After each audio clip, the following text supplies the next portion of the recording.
So today we're going to talk about the carnivore diet and caffeine and why this stuff may not be ideal for including in your life all day, every day.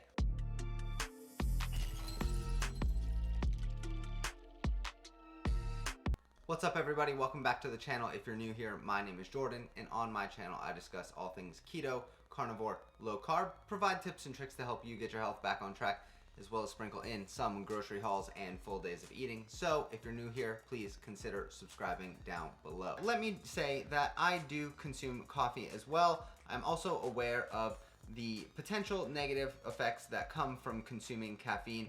I do try to limit myself to 1 to 2 cups a day. However, I do love the taste of coffee.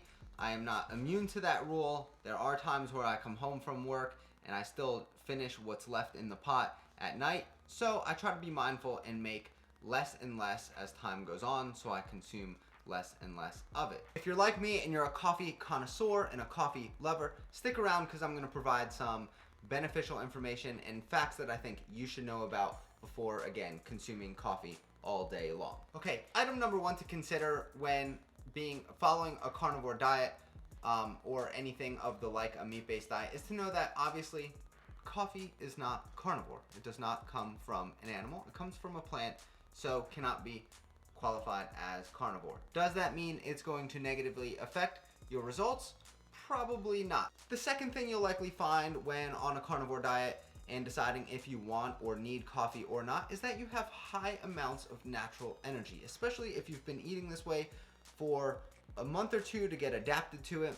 Your energy levels are likely coming back or have already been back for an extended period of time, and you have natural energy throughout the day. You go to the workplace, you eat a lunch without any carbohydrates in your diet, you don't have an insulin and blood sugar roller coaster, so there is no mid-afternoon crash, therefore leaving you to feel like you don't need coffee during the day to get by, which is probably a good thing. You want your body naturally producing energy the way it should, as often as possible. So not needing the mid-afternoon caffeine kick to get you through the day is a good thing. All right, the first reason you should consider cutting back on your coffee, if not cutting it out completely, is it increases your catecholamine response, which are your stress hormones. So things like cortisol and insulin are going to spike when consuming coffee because of the caffeine content.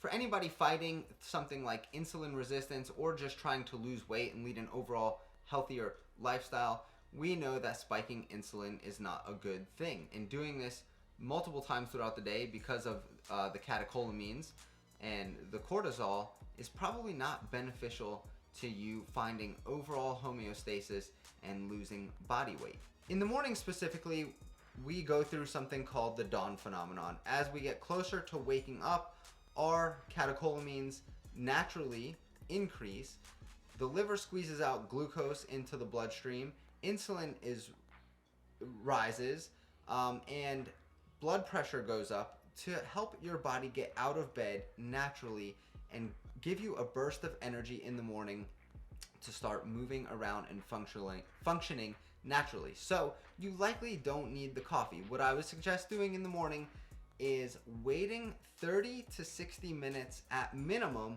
before consuming coffee.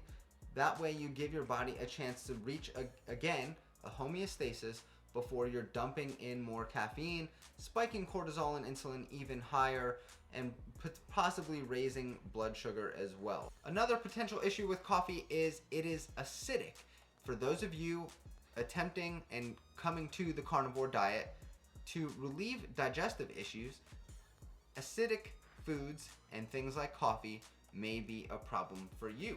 You'll likely find that including coffee or drinking it throughout the day is not going to help you when it comes to finding relief from symptoms like heartburn, GERD, acid reflux, and the like. This one will be short and sweet, and anybody who's tried to quit coffee and caffeine knows this firsthand, that caffeine can create an addiction issue. And if you have other food addiction problems, you will likely find it beneficial to just cut coffee way back or out completely. Coming to the carnivore diet can help cure that for a lot of people because 1, you're getting bioavailable nutrition, and 2, you're allowed to eat as much animal foods as you want until you're truly satiated, thus creating an environment where you are not feeling addicted or attracted to overeating other foods that are bad for you. So again, caffeine and its addictive properties may not be good for somebody who has food addiction problems.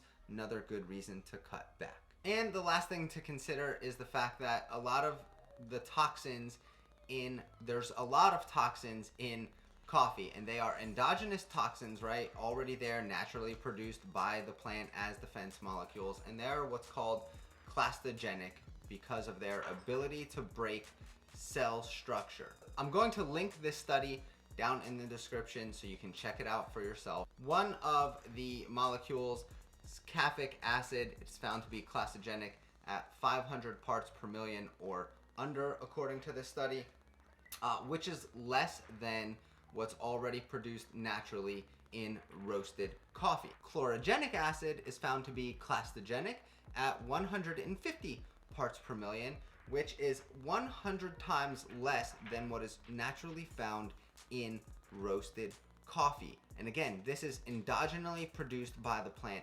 itself. So there's no real way to avoid it. And this is not to be a doom and gloom kind of person.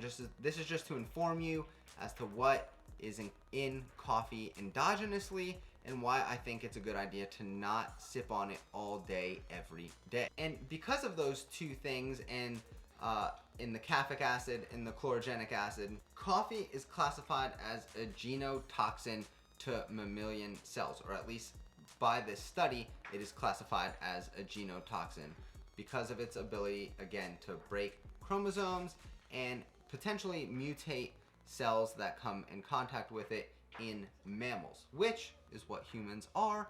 So again, you don't necessarily have to be afraid of coffee overall. You just need to be informed and aware of what you're up against in all facets of life. Again, many people come to the carnivore diet to cure autoimmune conditions, get healthy, have more stable energy throughout the day, lose weight, cure digestive relief and digestive discomfort and things like that. So these toxins play a role in that as well, and it's important, again, to know what's in your coffee, what you're up against, so you can make informed decisions on what you're going to include in your daily routine and what you're going to be putting in your body if you're drinking coffee. I hope you enjoyed this information. I'm sorry to be the bearer of bad news. Again, I myself consume coffee. I love it. I love the taste of it, the smell of it, everything about it. I drink mine black because I think that is the best. If you can get some cold brew, it'll help you with the acidity. By all means, please, please, please do yourself a favor and buy organic coffee, because you're going to get the least amount of exogenous pesticides, meaning pesticides sprayed on the coffee itself. So do yourself that favor, buy organic coffee, know what's in your coffee, and that's it. It'll be a win for you. So again, I hope you enjoyed this content. If you did, please give the video a thumbs up. Subscribe to the channel if you're new. Check the links down in the description below, and I will see you all in the next video. In the meantime, keep up the good work, and let's get healthy together.